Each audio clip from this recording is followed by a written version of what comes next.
Assalamu alaikum. I am Dr. Nida Vaid. Today I will discuss the topic that is hydrotherapy. That is the part of physical agents and electrotherapy.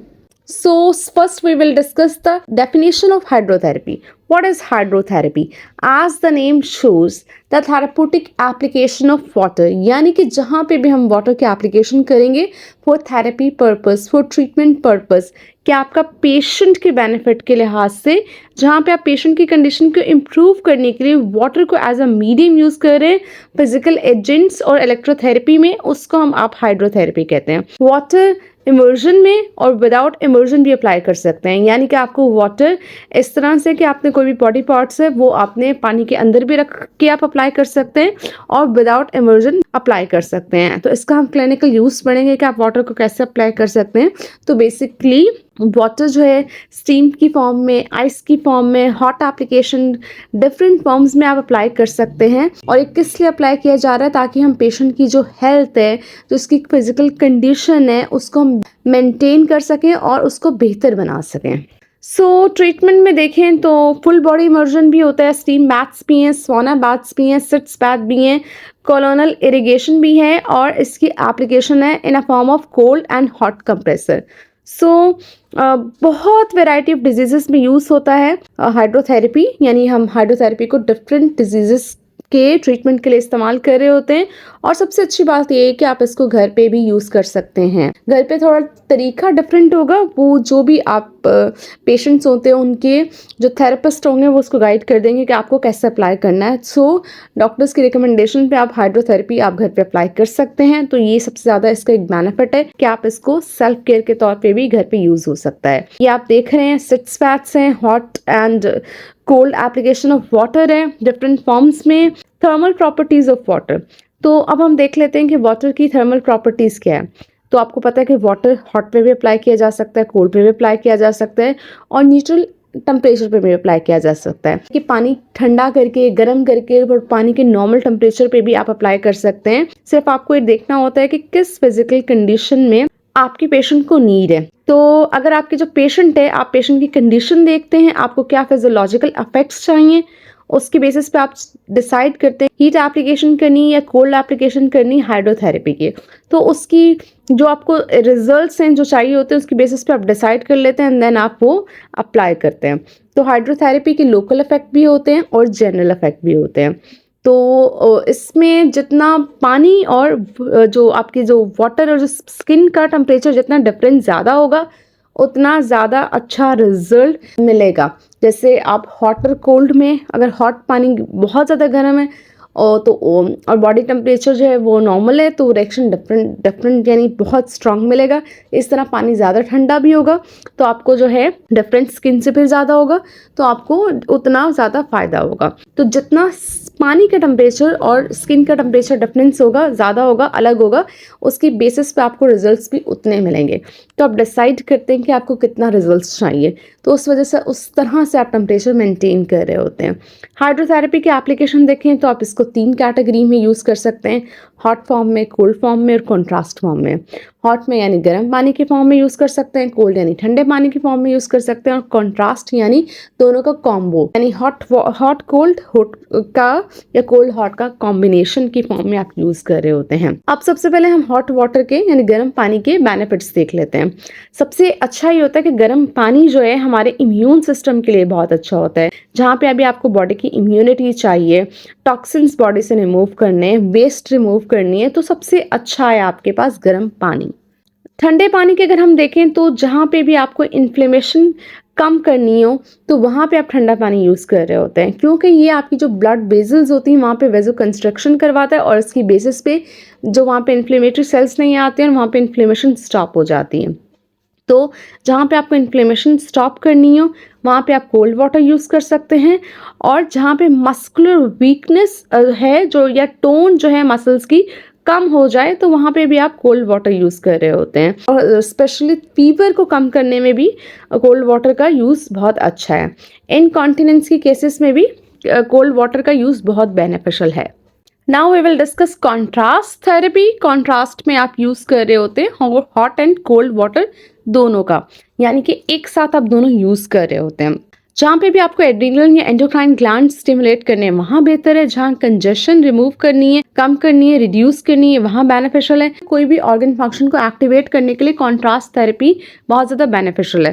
Physical properties of water, पानी की क्या properties है? Solvent है, resistance है, hydrostatic pressure है, buoyancy है और specific heat और थर्मल कंडक्टिविटी है। वन बाय वन करके हम इसको डिस्कस कर लेते हैं। सबसे पहले हम देखें सॉल्वेंट। आपको पता है कि पानी दुनिया का वाहिद एक ऐसा यूनिवर्सल सॉल्वेंट है जो अपने अंदर हर चीज़, हर केमिकल डिसॉल्व करने की सलाहियत रखता है और डिसॉल्व भी कर ले और रिएक्ट भी ना करें, यानी कि पानी के अंदर आप कुछ भी डाल दें वो इतनी ईजिली उसको हल कर लेता है और उसका कोई आपको रिएक्शन ही नहीं मिलता है कि आपको कोई और साइड इफ़ेक्ट्स मिलेंगे। अगर आप कोई और सॉल्वेंट में अगर आप कोई भी चीज़ डालेंगे तो उसका रिएक्शन हो सकता है, लेकिन पानी में रिएक्शन कम ही होते हैं। वो इस चीज़ कोई भी चीज़ को, कोई भी मटेरियल को इतनी आसानी से डिसॉल्व कर लेता है कि पानी का पार्ट बन जाता है।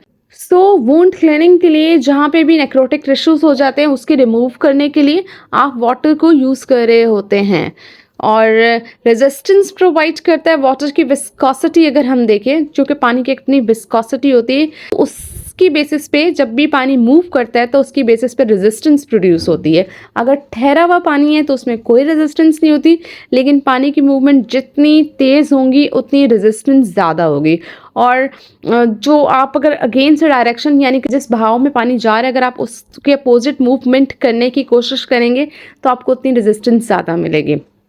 और अगर आप पानी की डायरेक्शन में मूव करेंगे तो फिर रेजिस्टेंस नहीं होगी, अगर आप अपोजिट साइड पे मूव करेंगे तो रेजिस्टेंस ज़्यादा होगी। और अगर पानी का प्रेशर ज़्यादा बढ़ा देंगे, स्पीड ज़्यादा बढ़ जाएगी पानी की मूवमेंट की, तो विस्कोसिटी की बेसिस पे रेजिस्टेंस और बढ़ जाएगी। तो ये बेनिफिशियल कहाँ पे होता है? जहाँ पे भी आपको मसल्स की स्ट्रेंथनिंग करनी हो, कंडीशनिंग करनी हो, तो आप पानी को यूज़ कर रहे होते हैं, वाटर को एज स्ट्रेंथनिंग के लिए, पेशेंट्स के मसल्स कंडीशनिंग के लिए यूज़ कर रहे होते हैं, तो ये आपके लिए बहुत ज़्यादा बेनिफिशियल हो जाता है। तो आप ये अगर पिक्चर में देखें तो बॉडी मूव हो रही है, पानी मूव हो रहा है, तो रेजिस्टेंस ज़्यादा है। अगर आप उसको स्लो कर देंगे और बॉडी की मूवमेंट को भी स्लो कर देंगे तो रेजिस्टेंस मॉडरेट हो जाएगी।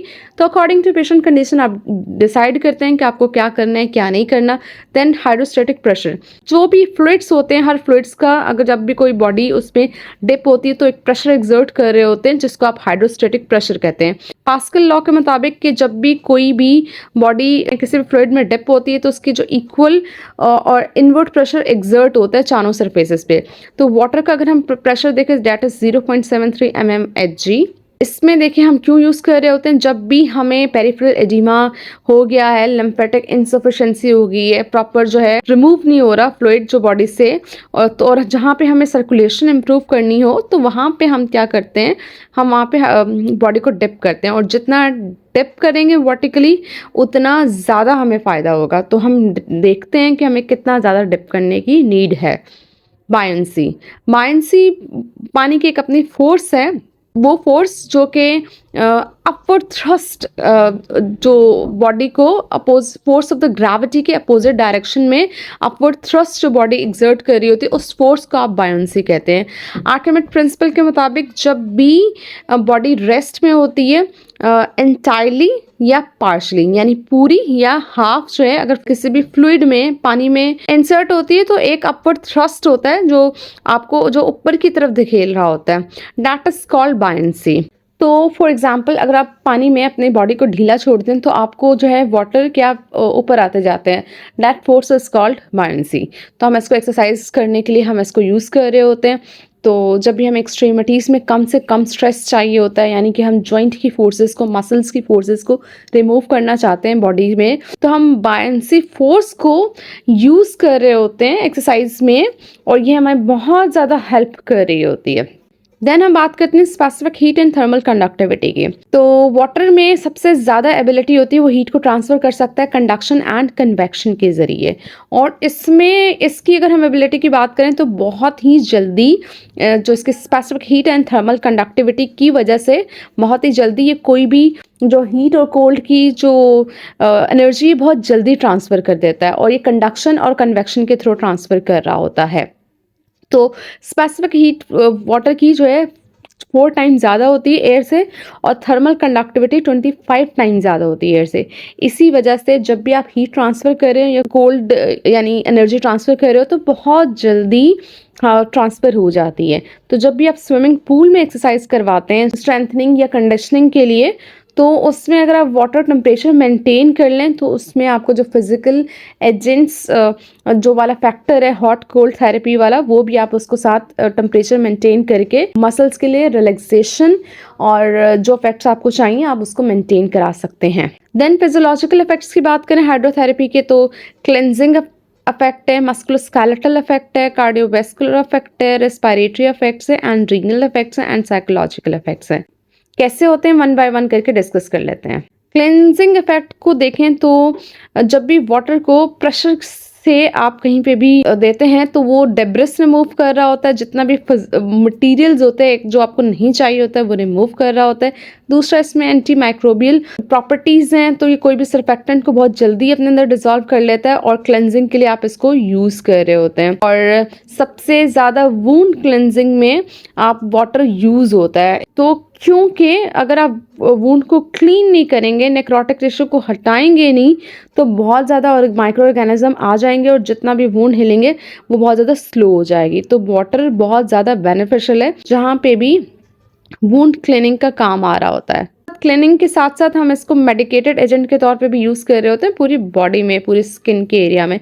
देन मस्कुलोस्केलेटल इफेक्ट की बात करें तो जहाँ पे हमें वेट बेयरिंग कम करनी होती है, क्योंकि पानी में अगर आप एक्सरसाइज करते हैं तो आपको बहुत ज़्यादा लाइट महसूस हो रहा होता है और आप बहुत आसानी से एक्सरसाइज कर लेते हैं। तो जिनको भी अगर आप फॉर एग्जांपल नी पेन है, फुट पेन है, अगर आप उनको वाटर में एक्सरसाइजेस करवाते हैं तो बहुत ज़्यादा रिलैक्स होकर पेन उनका मिनिमाइज हो जाता है। तो वेट बेयरिंग कम हो जाती है, यानी बॉडी का खुद का वेट कम हो जाता है। स्ट्रेंथनिंग इंक्रीज करने के लिए आप करवा रहे होते हैं। जहाँ पे भी बोन डेंसिटी लॉस हो जाता है वहाँ पे बहुत ज़्यादा बेनिफिशियल है और फैट लॉस के लिए भी बहुत ज़्यादा इफेक्टिव है। तो अगर हम बात करें वाटर की बायोंसी क्वालिटी होती है उसकी बेसिस पे, आर्थराइटिस के पेशेंट्स हो, किसी पेशेंट्स के कार्टिलेज ब्रेक डाउन हो जाए, नी इंजरीज के पेशेंट्स है, लिगामेंट इंजरीज के पेशेंट्स है, कोई भी डीजनरेटिव या ट्रॉमेटिक कंडीशन है, तो वहाँ पे रिहाब पर्पस के लिहाज से मस्कुलोस्केलेटल अपेक्स के लिए स्ट्रेंथनिंग के लिए बहुत ज़्यादा वाटर बेनिफिशियल रहता है। देन हम बात करते हैं कार्डियोवैस्कुलर इफेक्ट्स, यानी जहाँ पे भी आपको हार्ट के इफेक्ट्स चाहिए तो हार्ट के लिए बेनिफिशियल ये है कि कार्डिक आउटपुट इंक्रीज करता है, कार्डिक वॉल्यूम इंक्रीज करता है, वेनस सर्कुलेशन इंक्रीज कर रहा होता है और साथ साथ हार्ट रेट डिक्रीज कर रहा होता है, सिस्टोलिक बीपी डिक्रीज कर रहा होता है और VO2 डिक्रीज कर रहा होता है जब भी कोई भी पेशेंट एक्सरसाइज कर रहा हो पानी में। तो जहाँ पे भी हमें कार्डियोवैस्कुलर अफेक्ट, कार्डिक हेल्थ को बेहतर बनाना हो तो हम वहाँ पे वाटर यूज़ करते हैं। वाटर बेनिफिशियल होता है हार्ट की एक्टिविटीज़ को बढ़ाने के लिए, लेकिन हम उसमें साथ साथ परसीव्ड एक्सर्शन यानी पेशेंट की देख रहे होते हैं कि पेशेंट कितना थक रहा है उसके बेसिस पर डिसाइड करते हैं, ना कि हार्ट रेट के बेसिस पे, क्योंकि हमें एग्जैक्ट गाइडेंस होती है हार्ट रेट की, वो हमें एग्जैक्ट नहीं मिल रही होती। तो अगर आप पानी में देखें तो जब भी हाइड्रोस्टैटिक प्रेशर की बेसिस पे वेनस ब्लड जो होता है वो डिस्प्लेस हो रहा होता है, जिसकी बेसिस पे कार्डिक वॉल्यूम बढ़ता है और जब भी कार्डिक वॉल्यूम बढ़ता है तो स्ट्रोक वॉल्यूम और कार्डिक आउटपुट आपका बेहतर हो रहा होता है। तो कार्डिक हेल्थ में बहुत बेनिफिशियल है और जब कार्डिक हेल्थ बेहतर होती है तो ऑटोमेटिकली वो आपकी रेस्पिरेटरी हेल्थ को भी बेहतर करती है। तो सबसे पहले वाइटल कैपेसिटी डिक्रीज हो रही होती है, वर्क ऑफ ब्रीथिंग बढ़ रहा होता है और जो भी पेशेंट्स होते हैं एक्सरसाइज इंड्यूस्ड एस्थमा के, वो भी बेहतर हो रहे होते हैं। तो एक्सरसाइज करने की बेसिस पे जो एस्थमा हो रहा होता है जिन लोगों को, तो वो भी कम हो जाता है। तो साथ साथ मस्कुलोस्केलेटल इफेक्ट के साथ साथ आपके हार्ट और रेस्पिरेटरी सिस्टम को भी आपका बेहतर बना रहा है पानी। साथ साथ रीनल इफेक्ट भी प्रोड्यूस कर रहा है, क्योंकि आपको पता है कि ये सारे सिस्टम्स एक दूसरे से लिंक कर रहे होते हैं। डाययूरेसिस के लिए और सोडियम और पोटाशियम की एक्सक्रीशन के लिए बहुत अच्छा है। जो भी रीनल प्रॉब्लम्स के साथ पेशेंट्स होते हैं, चाहे हाइपरवॉलीमिया के हो, हाइपरटेंशन के हो या पेरिफेरल एडिमा के वो, या वो पेशेंट्स जिनको कोई भी क्रॉनिक किडनी डिजीज हो, तो वहाँ पे हम वाटर को एज अ मीडियम यूज़ कर रहे होते हैं जहाँ पे हमें रिलैक्सेशन चाहिए हो। तो अगर आप देखें जब भी आपकी बॉडी को रिलैक्सेशन चाहिए होती है, आपके मसल्स को रिलैक्सेशन चाहिए होती है, तो आप बॉडी को अमर्ज डिप कर रहे होते हैं पानी के अंदर। फॉर एग्जाम्पल आप गर्म पानी के अंदर पाँव डिप करके रखते हैं तो आप पाँव में बहुत ज़्यादा सुकून महसूस कर रहे होते हैं। तो अगर आप पानी के टेम्परेचर को मेंटेन करते हुए गर्म या ठंडे पानी की बेसिस पे जब आप बात ले लेते हैं तो आप बहुत ज़्यादा रिलैक्स महसूस कर रहे होते हैं, एनर्जेटिक महसूस कर रहे होते हैं, और जिसकी बेसिस पे आपको साइकोलॉजिकली सेंट्रली आप जो है रिलैक्स महसूस कर रहे होते हैं। आपकी जो रेटिक्यूलर एक्टिवेटिंग सिस्टम है वो बेहतर होता है, और ख़ासतौर पे अगर आप देखें कभी आप बात लेने के बाद आप सो जाएं तो नींद अच्छी आती है, क्योंकि साइकोलॉजिकली वाटर आपकी बॉडी पे बहुत अच्छा इफेक्ट दे रहा होता है और आपको रिलैक्स कर रहा होता है। Clinical indication for hydrotherapy, clinical क्यों कहाँ कहाँ हम यूज़ कर रहे थे हाइड्रोथेरेपी को?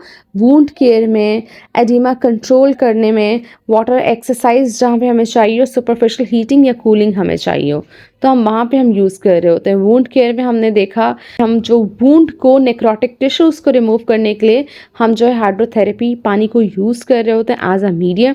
इसके अलावा जहाँ पे भी हमें ओपन वूंड्स मिलेंगे, जैसे डायबिटीज़ मेलाइटिस या प्रेशर अल्सर्स की बेसिस पे या वेस्कुलर इनसफिशिएंसी या बर्न्स की बेसिस पे जहाँ पे हमें वुंड्स मिलते हैं तो वहाँ पे हम हाइड्रोथेरेपी यूज़ करते हैं। उसकी बेसिस पे जो हीलिंग है वो ज़्यादा बेहतर हो रही होती है।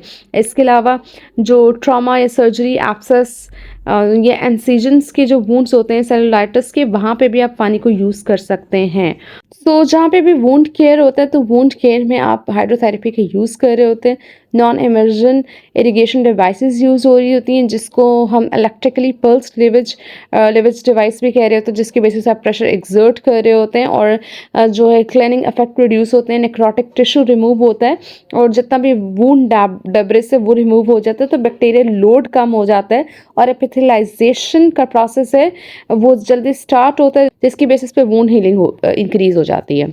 ख़ास तौर पे जो बर्न्स के पेशेंट्स हैं वहाँ पे हाइड्रोथेरेपी बहुत ज़्यादा यूज़ हो रही होती है एज एन ट्रीटमेंट।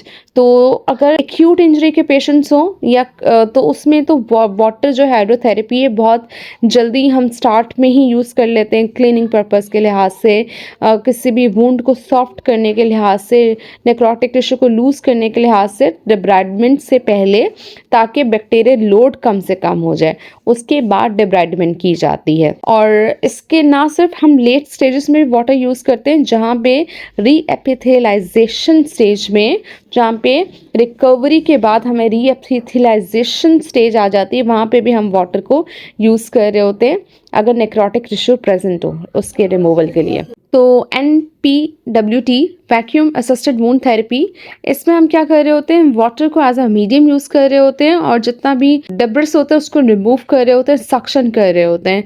तो जो डीप वुंड्स होते हैं वहाँ पे जहाँ पे हीलिंग स्लो डाउन हो जाती है या फेल हो जाती है तो वहाँ पे हम ये थेरेपी, ये मशीन को हम यूज़ कर रहे होते हैं। देन एडिमा कंट्रोल करने के लिए आपने अभी देखा कि हम रीनल इफेक्ट के लिए हम इसको यूज़ कर रहे होते हैं, हार्ट को बेहतर करने के लिए हम इसको यूज़ कर रहे होते हैं। तो जहाँ पे भी पेरिफेरल एडिमा हो वहाँ पे वाटर की जो क्वालिटी होती है, जो हाइड्रोस्टैटिक क्वालिटी जो इसके रीनल और सर्कुलेशन को इम्प्रूव करती है, वो इसका पेरिफेरल एडिमा भी रिमूव कर रही होती है। तो वाटर इमर्जन थेरेपी बहुत ज़्यादा अच्छी होती है अगर आपके हाथ पाँव में कहीं पे भी पेरिफेरल एडिमा डेवलप हो जाए, या कोई भी ऐसा पेशेंट जिनको वेनस या लिम्फेटिक इनसफिशिएंसी या रीनल डिस्फंक्शन या पोस्ट ऑपरेटिव इन्फ्लेमेशन का इशू हो।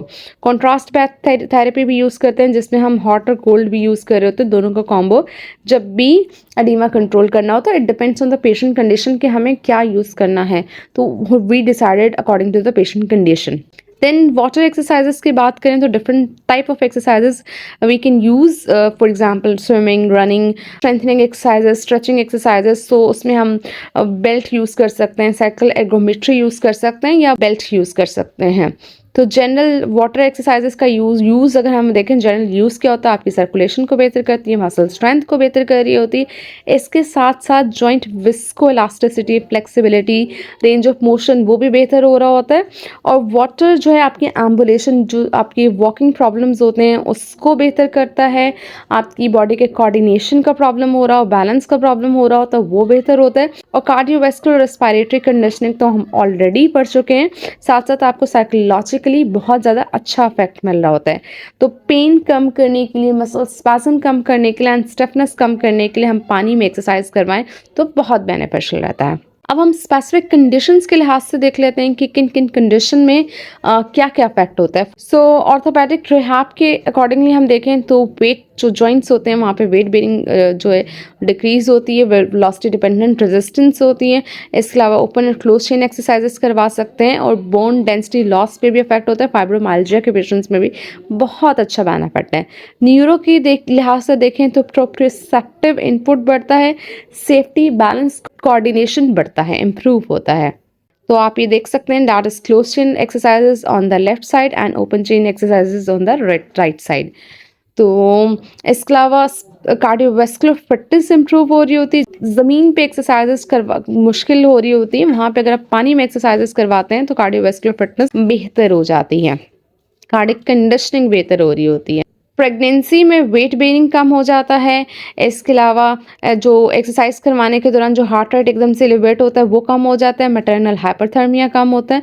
तो प्रेगनेंसी में भी एक्सरसाइजेस करनी चाहिए और अगर आप वाटर बेस्ड एक्सरसाइज करेंगे तो उससे बहुत ज़्यादा बेनिफिशियल ये होता है कि जो वेट्स होता है, लोड होता है जॉइंट्स पे, वो कम होता है, जिसकी बेसिस पे पेरिफेरल एडिमा कंट्रोल रहता है, BP, heart rate, body temperature सब बेहतर होता है एज कम्पेयर टू अगर हम वो विदाउट वाटर करवाएं। तो एक्सरसाइज इंड्यूस्ड अस्थमा के जो पेशेंट्स होते हैं वो आराम से एक्सरसाइज कर सकते हैं वाटर में और उनको अस्थमा का प्रॉब्लम कम से कम होता है।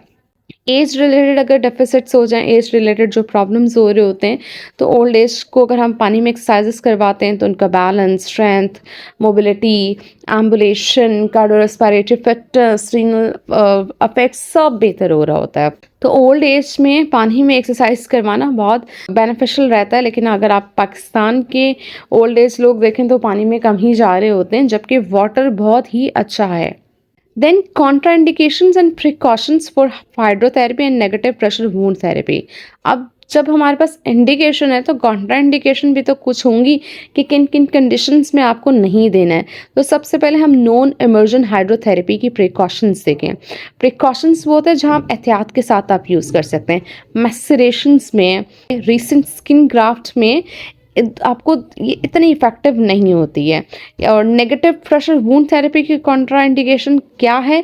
जहाँ नेक्रोटिक टिश्यू हो जाए या ऑस्टियोमाइलाइटिस जो अनट्रीटेड रहे या मैलिग्नेंसी हो जाए वुंड में, वहाँ पे बिल्कुल भी आपने नेगेटिव प्रेशर वुंड थेरेपी नहीं करनी है। या अनट्रीटेड माल न्यूट्रिशन है, माल न्यूट्रिशन यानी डाइट से रिलेटेड जिसको भी प्रॉब्लम हो रहा हो वो ट्रीट ना हो सके, या आर्टरीज, वेन्स, कोई भी ऑर्गन एक्सपोज्ड है तो वहाँ नॉन एंट्रिक फिस्टुलास हैं, वहाँ पे भी आप अप्लाई नहीं करते, कॉन्ट्रा इंडिकेशन है। इंडिकेशंस केस में वो इंडिकेशन जिसमें एहतियात की जा सके, प्रिकॉशंस में, एंटीकोगुलेंट थेरेपी में, डिफिकल्ट हीमोस्टेसिस में, और आपका पेशेंट कंफ्यूज्ड और डिसओरिएंटेड है तो उसमें आप बहुत एहतियात से आप देख के अकॉर्डिंग टू पेशेंट कंडीशन आप डिसाइड करते हैं और फिर आप देख लेते हैं, आपको बहुत ध्यान रखना पड़ता है। अब हम देख लेते हैं इमर्जेंट फॉर्म ऑफ हाइड्रोथेरेपी। यहाँ जहाँ पे आप बॉडी को डिप कर रहे हैं वहाँ सबसे पहले हम प्रिकॉशंस देख लेते हैं। तो जहाँ पे भी थर्मल सेंसेशन इम्पेयर्ड हो तो वहाँ हम देख लेंगे कि हमें इमर्ज करना है, डिप करना बॉडी को नहीं, या अल्कोहल इंजेक्शन का पेशेंट हो, या स्ट्रेंथ, एंड्योरेंस, बैलेंस और या रेंज ऑफ मोशन लिमिटेड हो गई हो, तो हम देखेंगे कि हमें अप्लाई करना है। तो हम पेशेंट की कंडीशन को असेस करते हुए अप्लाई कर सकते हैं, लेकिन ध्यान रखना है मेडिकेशन उसकी असेस कर लेंगे। यूरिनरी इनकॉन्टिनेंस के पेशेंट्स को या रेस्पिरेटरी प्रॉब्लम्स के पेशेंट्स को हम दे सकते हैं, लेकिन एहतियात के साथ। या वो पेशेंट जिसको पानी का बहुत ज़्यादा डर है, अगर बहुत ज़्यादा होगा तो आप बिल्कुल नहीं देंगे, और अगर होगा फिर तो आप साथ साथ रहेंगे, क्योंकि अगर वो पानी में चला गया या पानी उसने इनहेल कर लिया तो वो तो उसका फेयर और बढ़ जाएगा। कॉन्ट्राइंडिकेशन जिसमें आप बिल्कुल नहीं दे सकते, तो कार्डिक इंस्टेबिलिटी के पेशेंट को, वो पेशेंट जो बहुत ज़्यादा कंफ्यूज्ड है या उसकी कॉग्निशन इम्पेयर्ड हुई है, वो आपको बता नहीं सकता, ये बहुत ज़्यादा फेयरफुल हो रहा है, उसको बहुत ज़्यादा डर लग रहा है, या किसी भी वुंड के इर्द गिर्द मैसरेशन का प्रोसीजर स्टार्ट हो गया है, या किसी को ब्लीडिंग हो रही है, या इमर्ज्ड एरिया वो है जहाँ पे इन्फेक्शन है, वहाँ पे भी आप नहीं उसको इमर्जेंट थेरेपी देंगे। बॉल इनकॉन्टिनेंस का पेशेंट हो या सीवियर एपिलेप्सी का पेशेंट हो तो उसमें भी हो सकता है एपिलेप्सी एपिसोड आ सकती है, या सुसाइडल पेशेंट हो तो पानी के अंदर तो उसको सुसाइडल थॉट्स आएंगे, तो इसलिए आप उसको इमर्जेंट थेरेपी नहीं दीजिएगा। Full body immersion in hot और वेरी वार्म वाटर प्रिकॉशंस किस में होती है? प्रेगनेंसी में, मल्टीपल स्क्लेरोसिस के पेशेंट में, या वो पेशेंट जिसका थर्मल रेगुलेशन पुअर हो। देन एडवर्स इफेक्ट क्या हो सकते हैं हाइड्रोथेरेपी के? ड्रॉनिंग, डूब सकता है, बर्न, जल सकता है, पेंट, बेहोश हो सकता है या ब्लीडिंग हो सकती है, हाइपोनेट्रीमिया हो सकता है, इन्फेक्शन भी हो सकते हैं, अगर वाटर क्लीन नहीं होगा तो इन्फेक्शन भी हो सकते हैं, एडिमा एग्रीवेट भी हो सकता है और एस्थमा एक्सासर्बेट, एस्थमा बढ़ भी सकता है। वे एडवर्स इफेक्ट हैं। तो आप अगर इंडिकेशंस और कॉन्ट्राइंडिकेशंस और प्रिकॉशंस का ध्यान रखेंगे तो एडवर्स इफेक्ट होंगे नहीं, लेकिन वो इफेक्ट हैं अगर आप ध्यान नहीं देंगे तो हो सकते हैं ये मसले।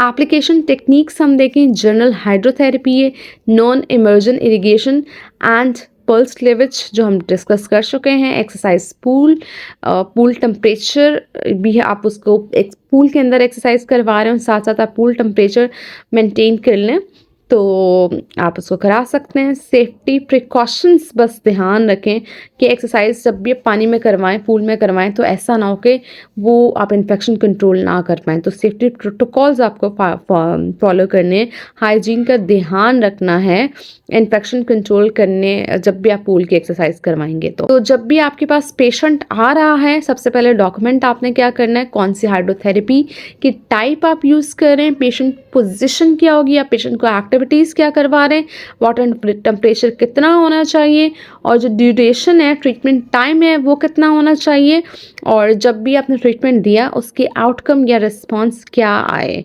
और अगर आपने फ्लूइड प्रेशर अप्लाई किया तो वो भी लिखना है, या वाटर एडिटिव्स यूज़ किए तो वो भी डॉक्यूमेंट करने हैं। Documentation is very important. So that's all about today's lecture. These are the reference books. If you want to read from these books, you can read.